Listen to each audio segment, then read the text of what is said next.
Странно, подумал Игорь, открывая дверь своим ключом. Где эта Надежда? В прихожей первым делом он заглянул в шкаф для обуви и заметил, что на полках отсутствуют бежевые замшевые ботинки жены, которыми она так дорожит. Нет любимого пальто жены нежно-персикового цвета и легкого шелкового шарфика, особой ее гордости. Она уже давно должна прийти с работы и ждать меня. Интересно, Надежда приготовила ужин перед тем, как исчезнуть так? Вслух сказал Игорь. Уж очень я сегодня проголодался. На плите стояла кастрюля с пловом. В холодильнике Игорь нашел крабовый салат и компот из сухофруктов. Даже кот не вышел его встречать. Он лениво приоткрыл один глаз и, удостоверившись, что в доме нет посторонних, сладко зевнул и, скрутившись в клубочек, продолжил досматривать свой послеобеденный сон, медленно и незаметно переходящий в отдых перед ужином. Рыжика кормили по часам. Трапезничать ему еще рано, так что можно всласть отдохнуть от повседневных хлопот и изнуряющей работы, которая заключалась в том, чтобы делать жизнь обитателей 20-й квартиры нескучной и богатой на позитив. Игорь переоделся в домашнюю одежду, просмотрел в телефоне все новости, выглянул в окно, а жены все не было. «Ладно, возьму курс на кухню», — решил он. В тарелке ему улыбалась оранжевая морковь, сочное мясо с приправами и каждое отдельно взятое зернышко. «Ужинать не буду. Перехотелось», — подумал Игорь, отодвигая тарелку в сторону. «Пройду к себе в комнату». Там он бесцельно пощелкал пультом от управления телевизором, тщетно намереваясь найти то, что сможет его заинтересовать. Затем Игорь посеменил к окну, за которым его глазам открылась удивительно красивая повседневная панорама, которую он так старательно не хотел замечать. Солнце медленно катилось в свою опочивальню, на прощанье посылая своим зрителям пламенные поцелуи. Игорю даже показалось, что дневное светило протянуло к нему руки и коснулось его лица. Он почувствовал тепло на своих щеках. Но куда же женушка запропастилась? Игорь задавал себе этот один и тот же вопрос и не находил на него ответ. Кот подошел к нему сзади и уткнулся в ногу своим холодным носом. «Мяу! Мяу!» Рыжик смотрел на Игоря снисходительно-вопросительно, как будто говорил: «Жрать хочу, миска моя пустая, ну же, поспеши, холоп, наполни вкусной едой и чистой водой мои любимые плошки, да поскорее». «Ну чего ты орешь, Рыжик?» — громко сказал Игорь и испугался звука своего голоса. «Сейчас покормлю тебя, оглашенный. Вообще-то тебя всегда кормит Надежда». На кухне, неумело соединив в кошачьей тарелке порцию каши и рыбы, Игорь поставил ее на пол со словами: «Ешь, бездельник, и тихо будь. И вообще, это не моя обязанность тебя кормить. Это ты, хозяйкин любимчик, а я так, терплю тебя на своей территории. Так что, пока жена отсутствует, будешь слушаться меня. Тебе это понятно? И под ногами у меня не мешайся, а то веником по спине получишь». Кот, не мигая, долго и удивленно смотрел на Игоря. Затем он недоверчиво подошел к тарелке, понюхал ее содержимое, презрительно фыркнул и побрел на свое излюбленное место, коим являлся подоконник в хозяйской спальне. Там Рыжик проводит большую часть своего времени, где он наблюдает за жизнью жителей дома через прозрачное стекло. Вот интересно, если бы коты умели разговаривать, что они сказали бы людям? Игорь погрузился в рассуждения. Рыжик, положим, знает, где сейчас находится Надежда. Вот чем она занимается, когда меня нет дома? Как-то так сложилось, что Игорь не любил общаться с супругой по телефону. Да и вообще, о чем с ней разговаривать? О рецепте борща или грибного супа? Что она в жизни понимает? Цифры в голове трехзначные умножает в бухгалтерии своей. Ему сразу даже и в голову не пришло, что можно супруге позвонить. За целых 8 часов он не нашел минутки, чтобы узнать, как у нее дела. Впрочем, не только сегодня. Да и спали они с супругой уже давно в разных комнатах. Мешала жена Игорю, когда читала свои нелепые книжонки. Это так Игорь решил, спать отдельно. Одному намного удобнее, никто не претендует на его пространство. Да еще Надежда все время стягивала на себя одеяло и закутывалась в него, обрекая Игоря на неминучую смерть от холода. Единственный выход из создавшейся ситуации, по мнению всезнающего главы семейства, это раздельный ночной сон.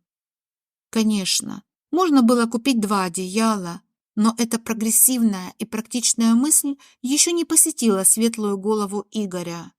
И знаете ли, 2 спальни – это так круто, тем более в гости ходить друг к другу можно, это так романтично.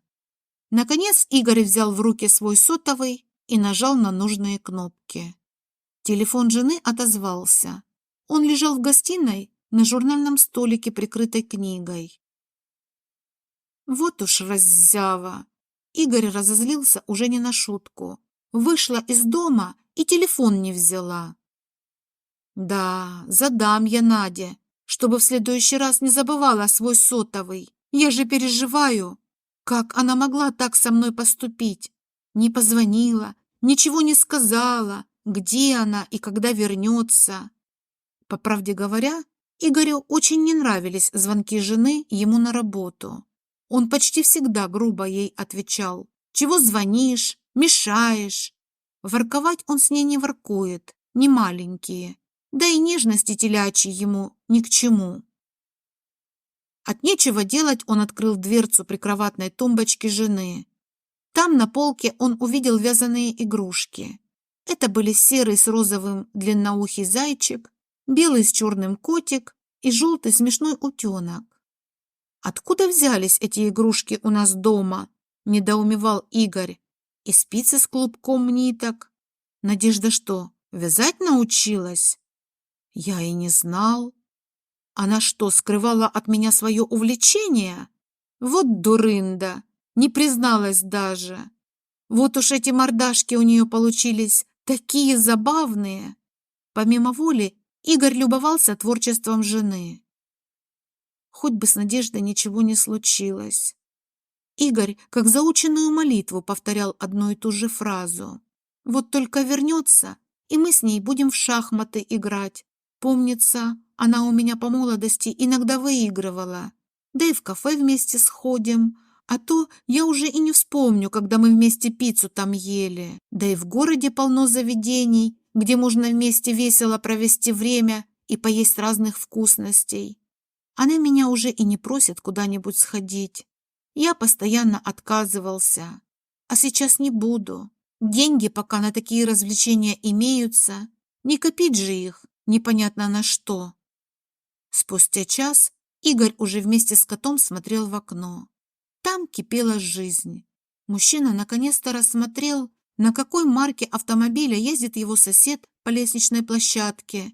Ишь какой! Еще и торт в руках держит. Это он Ларисе свои вкусности несет. А вот когда он сам жену свою баловал сладостями, уже и не вспомнит. А это кто такой там нарисовался? Это Женька из 34-й квартиры. Под руку с какой-то довольной мадам идет. Так это его супруга Анжела. С первого взгляда и не признал ее. Она что, беременная? Вот дела, думал Игорь, разглядывая чужое счастье. А как Максимка из 44-й квартиры подрос, уже сам ходит, может и нам с Надеждой ребеночка родить. Она давно у меня просит малыша, да я еще не пожил для себя. Нужно обсудить эту перспективу. Вот она, небось, обрадуется. Думаю, что уже настало это время. Голодный рыжик обнюхал орхидею, страдальчески вздохнул, но свой наблюдательный пост стоически не покидал. Без хозяйки ужинать кот наотрез отказывался. Игорь придвинул к окну стул и присел на него. Он и сам глаз своих не сводил. Может, там он увидит свою пропавшую надежду. Позвонить, что ли, и спросить у коллег или подруг супруги, где она может быть? Да только ни одного номера телефона в моих контактах нет. Никогда не было надобности записывать телефоны ненужных мне людей. Глупые они все и бестолковые. Только бы Надюша поскорее вернулась. Плохо мне без нее. Никогда бы не подумал, что 2 часа без жены так могут на меня повлиять.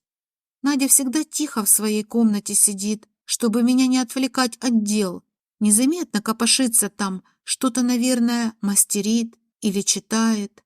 А мне и хорошо, что она вроде бы со мной, но и не мешает. Но разве она может мне помешать? Да что я в самом деле? Дела государственной важности решаю. Так, в компьютерные игры играю или футбол смотрю. А мне бы сейчас только узнать, что у нее все хорошо, что она жива и здорова. И это будет то, что я больше всего хочу. Да, подобные идеи голову Игоря отродясь и не посещали. А самое невероятное, возможно ли допустить, что Наденька от меня ушла и телефон не взяла?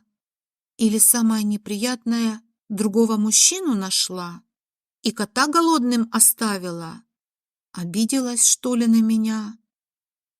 Да, я не обедаю вместе с ней и не завтракаю, да и не ужинаю тоже. Один едой наслаждаться в тишине люблю. Жена сначала расстраивалась по этому поводу, но в последнее время ничего, приняла это как должное, смирилась. Вот кто она для меня? Любимая женщина? Да, и не только. Она для меня весь мир. Уже утирая мокрые глаза, думал Игорь. А она, значит, молчит? Да на все мои сомнительные и напрасные придирки не реагирует. Сразу сердилась и плакала, но я не обращал на это внимания. Главное для меня — это мой внутренний комфорт, чтобы его никто не нарушал. Правда, уж очень надежду заморачиваю. Наверное, не нужно больше этого делать. А если она попала под машину? Или ее ограбили? Или ногу сломала? Никогда себе этого не прощу. За окном стало уже совсем темно. Уже пора сообщать в полицию, что у меня пропала жена. Вот что я им скажу? Признаюсь, что жены нет дома 3 часа? Не примут там мое заявление. Отходя от окна, думал Игорь. В ожидании прошло еще 4 часа. Игорь не находил себе места от беспокойства. Он уже переоделся и собрался идти на поиски жены. Вдруг кот спрыгнул с окна и галопом побежал к входной двери. Там он начал громко мяукать и шкрябать когтями дверь. Игорь бросился в коридор, и тут кто-то повернул в замке ключ. На пороге появилась Надя. «Наденька, где же ты была так долго? И сотовый с собой не взяла? Я уж извелся, все тебя выглядывал», целуя жену, сказал Игорь. «Добрый вечер, Игорек. Вернее, доброе утро. Прости, что так вышло. Сначала я гуляла за городом, потом свернула в поле. Там я слушала, как поют птицы. Это так здорово. Затем я все бродила и бродила, разговаривала с травинками и цветами. Жаль, что ты со мной почти не разговариваешь. А мне так хочется тебе рассказать о том, как у меня день прошел. А там они, эти бессловесные растения, не говоря ни слова, слушают меня сочувственно и отвечают, качая своими головами. Еще я решила посмотреть, как за горизонт будет прятаться солнце. Здесь, за домами, совсем не видно этого чуда. Я засмотрелась. Ты знаешь, солнце быстро укатилось в свою постельку, а я осталась одна. Стало совсем темно. Я поспешила домой и заблудилась. Сначала я испугалась, но потом взяла себя в руки и пошла на свет фонарей. Пришлось, правда, много ходить.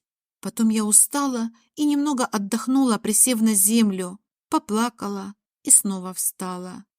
Я вышла на трассу, и вот я дома. Скороговоркой проговорила Надя. Наденька, вымой поскорей руки и пойдем вместе трапезничать. У меня тут завалялась бутылочка коньяка. Сейчас я плов нам разогрею, салат из холодильника принесу, компот в праздничные стаканы разолью и хлеб нарежу. Сядем рядышком и поговорим, умиротворенно сказал Игорь. И еще, я запишу номера телефонов твоих коллег по работе и всех подруг. И если ты не против, завтра вместе сходим в кафе. Я знаю, что ты любишь круассаны, а в новом кафе как раз такие пекут, с шоколадным кремом. Я был таким слепым. Знаешь, я все эти годы думал, что нам не нужны дети. Я заблуждался. Хочу тебе признаться, что ты моя самая драгоценная жемчужина. Прости, что никогда не говорил тебе об этом. Я эту жемчужину давно уже нашел, положил в шкатулку и не обращал на нее внимания. Лежит себе, ну и пусть лежит. Она ведь у меня есть. Что еще надо? Даже пыль не вытирал. Обещаю тебе, что я постараюсь измениться. Я не видел тебя несколько часов, а мне показалось, что несколько дней, и я понял, что очень сильно тебя люблю. Так бывает. Ты мне веришь? Крепко обнимая свое сокровище, сказал Игорь. Верю, тихо ответила жемчужина, закрывая от удовольствия глаза. Сытый и довольный кот спал у ног своих хозяев. Кому, как не ему, знать, где живет настоящее счастье? Согласитесь, коты и сами приносят с собой в дом букет, в котором нет ни одного лишнего цветка. А счастье живет там, где по-настоящему любят, заботятся, слышат и слушают друг друга, не ведут счет обидам, стараются не замечать мелкие промахи. Там, где до конца надеются и верят, прощают и забывают. Не помнят плохое, ведь если держать в памяти все обиды, то для любви там не будет места. Игорь и Надя заснули, нежно обнимая друг друга. Хорошо, что сегодня у них выходной день. Конечно, Игорь не изменится в одночасье. Да и Наденьке нужно не замыкаться в себе и проговаривать то, что ее беспокоит. Тяжело искоренять глубоко въевшиеся привычки. Хочется верить, что у этой пары все будет хорошо, но не сразу. Придется еще многое менять им обоим для того, чтобы стать по-настоящему счастливыми. Но это того стоит. Ведь любовь — это совершенные узы единства. Она долготерпива и добра. Она верит, надеется. Ведь так?